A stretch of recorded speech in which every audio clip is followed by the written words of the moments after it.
దాన ధర్మ charitable trust ఆధ్వర్యంలో గడప గడపకు ధర్మ ప్రచారం కార్యక్రమాలను చేపట్టినట్లు ట్రస్ట్ చైర్మన్ అరుణానంద స్వామీజీ తెలిపారు. కాకినాడ డైరీ ఫారం సెంటర్లో గల పర్లోపేటలో గల శ్రీ దుర్గాదేవి అమ్మవారి ఆలయం వద్ద దాన ధర్మ చారిటబుల్ ట్రస్ట్ ఆధ్వర్యంలో చేపట్టిన గడప గడపకు ధర్మ ప్రచారం కార్యక్రమం ప్రారంభోత్సవ కార్యక్రమం జరిగింది.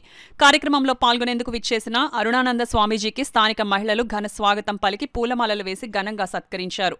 ఈ సందర్భంగా అరుణానంద స్వామీజీ మాట్లాడుతూ గ్రామ దేవతల దేవాలయాలను బాగు చేసుకుందాం, మన ధర్మాన్ని సంస్కృతిని కాపాడుకుందామనే నినాదంతో గడప గడపకు ధర్మ ప్రచారం కార్యక్రమాన్ని చేపట్టినట్లు వెల్లడించారు. ఈ కార్యక్రమంలో రాట్నాల సూర్య, నేదూరి జయలక్ష్మి, జోరో కొండమ్మ, పార్థసారథి, కుందు సత్యబాబు, కుందు లక్ష్మి, కూడా కుమారి, కూడా రజని, నూకరాజు, స్థానిక మహిళలు పాల్గొన్నారు.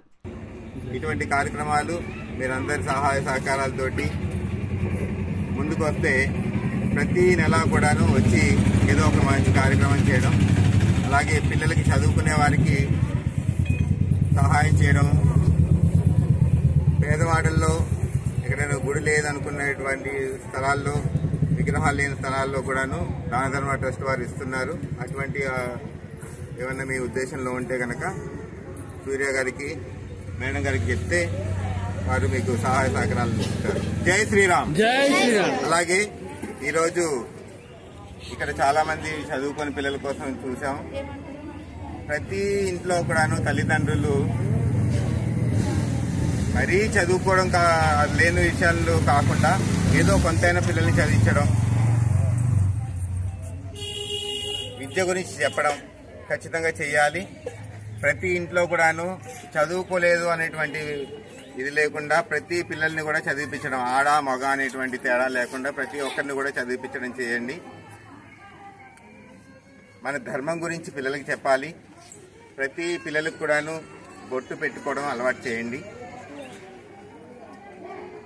అలాగే మన హిందూ ధర్మం గురించి ఇంతకుముందు మన బామ్మలు ఉండేవాళ్ళు, మనకి ప్రతి ఒక్కరు కూడాను కథలుగా చెప్పేవారు. రాముల వారి గురించి, కృష్ణుడి గురించి మంచి మంచి కథలు చెప్పేవాళ్ళు. అలాగే ఈ రోజుల్లో కూడాను మనం పిల్లలకి చెప్తేనే ధర్మం గురించి, మంచి చెడు గురించి, ధర్మం గురించి పక్కగా పెడితే ఏది మంచి ఏది చెడు అనేది తెలుసుకోవాలంటే రామాయణ మహాభారతాలు గాథలు ఎన్నో ఉన్నాయి.